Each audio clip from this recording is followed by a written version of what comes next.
Alex, hello. Please give an introduction about Hey, yourself. all right. So my name is Alex. I'm 19 years old from Canada. I think we all saw Andrew Tate's emergency meeting, and where he's talking about Canada a couple days ago.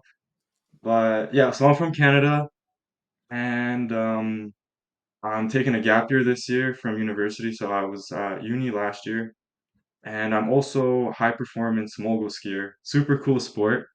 Um, Exciting, lots of adrenaline, and now I'm a part-time hustler as well. High performance what for sport? Mogul skier, mogul skiing. Explain that. What is that? So it's imagine you're on a super steep run. It's icy, it's snowing, Uh, there's bumps everywhere, you're skiing down, and then there's a jump. So you jump in the air, you do a backflip, you do like twist yeah. over, you land directly in the bumps again, you ski out, and then there's another jump, and then finish line. And then you get judged on that, and yeah, it's super cool, super Yeah. cool. For how long have you been doing that? I'm guessing it takes quite a bit of experience to do, right?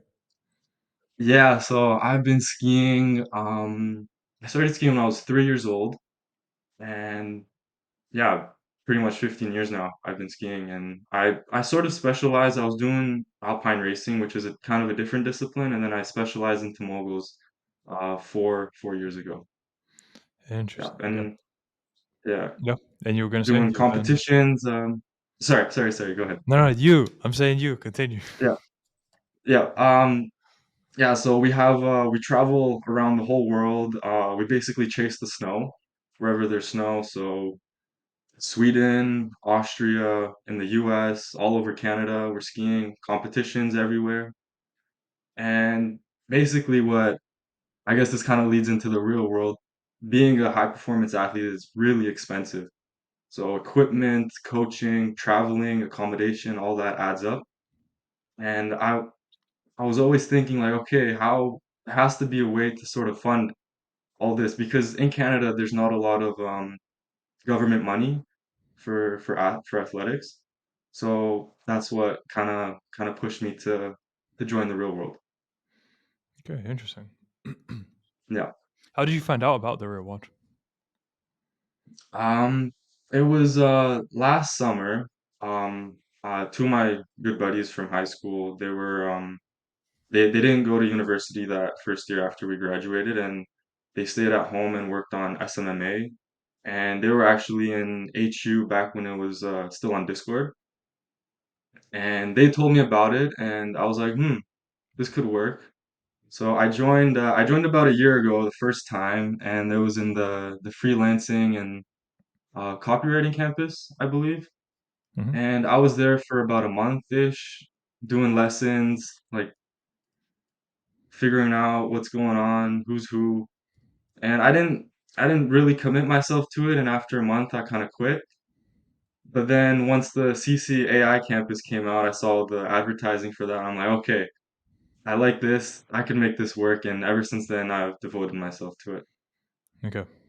And it's Yeah. interesting. You're saying that two friends who joined before you, but now you're gonna show them the interview of you having joined after and being interviewed. Yeah, I know. I know. Okay, cool. Then how was the content creation and AI campus for you then? What was the process for learning which skills they actually end up applying for the client you landed? So at first, when I joined, it was a little bit overwhelming, like this whole new aspect of integrating AI into content creation. But Hope does the professor, he does a super good job of explaining everything and going over exactly how and what to do. And yeah, once I was in the campus, I started learning about proper transitions, how audio plays a big part in content creation, and how to make catchy, like short form. That's what I specialize in, short form content, how to make videos that are super catchy so people like get hooked in and watch that Mhm. sort of stuff. So yeah. Okay. Short form content. How did you land the client for it? It was actually super lucky. The first ever DM I sent out, that was my first ever client I got. So You must have had yeah. a really good DM. Yeah, I know. And since then, well, yeah, the outreach I did, it was just like, hey, I've got a new opportunity for you. I could help you like schedule, create content for you. And yeah, from it just kind of snowballed from there. Hmm. Interesting. How long have you been Hmm. video editing then? Did you have any prior experience before you joined the real world? Yeah, I had a little bit of experience because uh, on Instagram, like I'll post ski Hmm. edits of myself, so I like playing around with like season edits and that sort of thing. So I had a little bit of experience, but not as much as I have now since I've joined. Okay, so you landed that first client with your first DM. Have you landed any others Yeah. since? So I have the academy I ski for. I also create content for them and schedule it and all that stuff.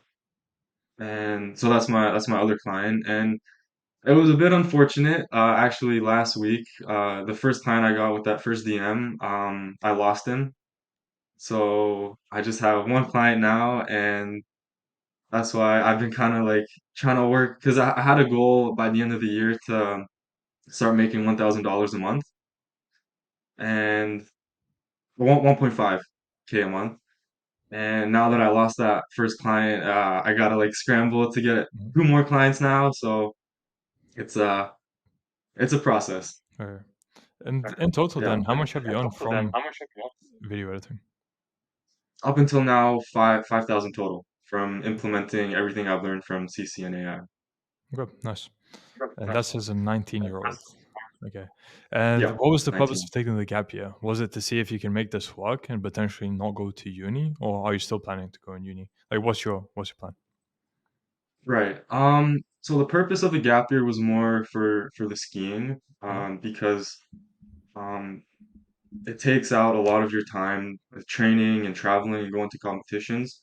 So it would have been doable for me to do some like one or two courses online, but the university I go to didn't offer that, so I just decided to take the gap year and Mhm. then devote myself to getting clients and then also skiing as well. So yeah, we'll see how it goes and then reassess after um, probably in the spring, April, May. Fair enough. Okay. Then, Hmm. how different is your average day now compared to before you joined the real world? Um, oh, I guess the average day, um, I feel like every day now when I wake up, I have a list of things to do. So I'm super, I have tasks I need to complete. I'm always thinking, oh, I can do this, this, this. There's always more clients to outreach to. There's always more content to create.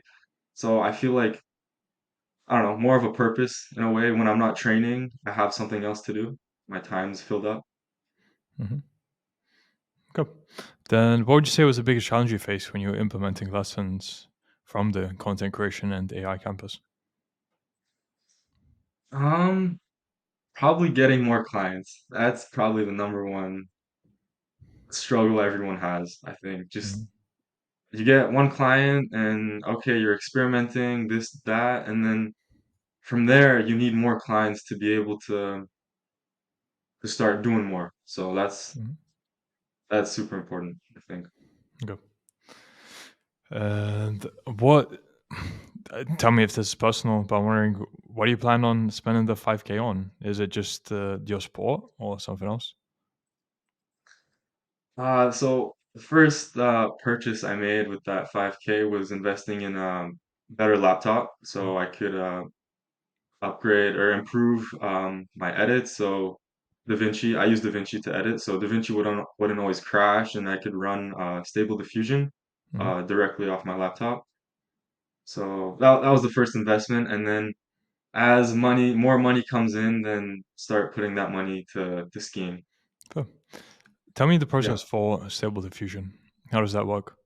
Because I don't know much about it. Oh man, it is hectic. It is probably the most one of the most frustrating things about the CCAI campus is getting Stable Diffusion up and running. It it took me I want to say like 3 days to nail out all the kinks. and all the problems and errors it had. But I couldn't have done it without we have a chat in the campus, AI guidance, and you just post a picture, you take a screenshot of the error, and they'll guide you with the solution or where you can find the solution and all that. So it's super helpful. And what's the purpose of having it on your computer? What does it help you with? Um, so first of all, it's free. I don't have to pay, like spend extra money for third-party websites to do the AI animation to videos. And it also gives you more creative freedom on how you want to do a certain edit and like the style of the AI you want to implement, all that sort of stuff. Explain that part some more in terms of freedom of the edit and the style. How does that work? Sure, sure. So there's a website called Civit AI, and there you can download basically different models that have been trained specifically on certain types of images. So I don't know, let's take anime. So there's anime style images, and then there's like hyper realistic style images. So you can download a model with the anime or the hyper realistic and use those to basically create images based on what those models have been trained on, if that makes sense. Interesting. Yeah, it does. Okay. So yeah, just way more Mhm. customizable than something like Midjourney. Pretty much. Totally, totally, yeah. Nice. Cool. And since you found out about the real world for your friends, does that mean you don't watch that much take content, or has he had some kind of impact on you?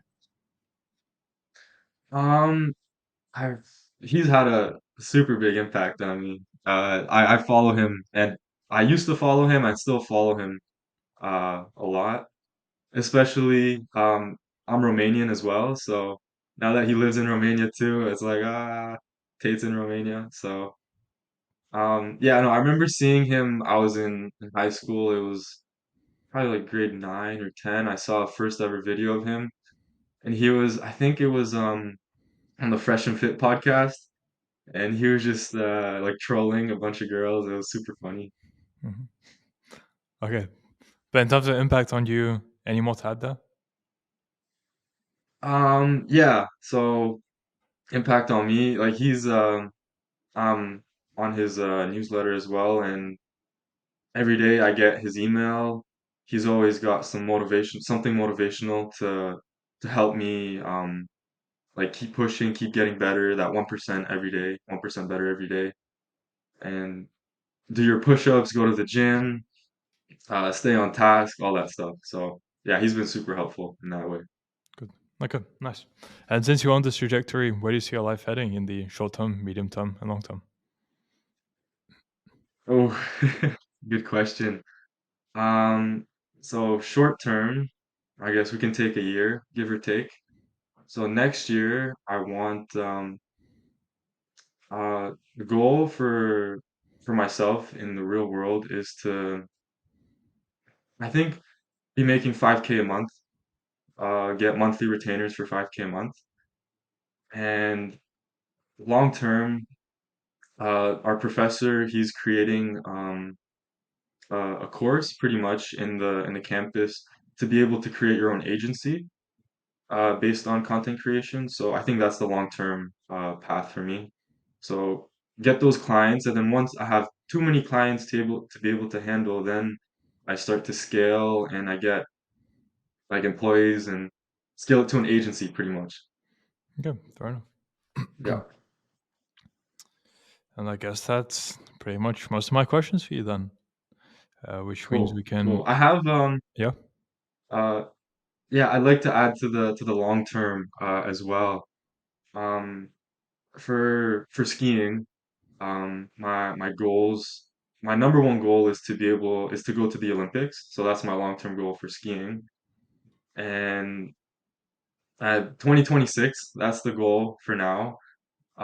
It is going to be a lot of work, a lot of hard work and dedication, but um, the values that Tate teaches, I think if I apply those to my life, then I'll be able to get there. All right. Solid. Well, you've said it. So we'll have to look Yeah, it's back gotta happen now. on basically in 2 and a bit years. You can look Yep. back on this video and say you spoke out, and here you are now in the Olympics. Yeah, Okay. exactly. Okay. So now to wrap up the interview, for people who are unsure about joining the real world because maybe they think it could be a scam for the $50, what advice Mhm. would you have to them?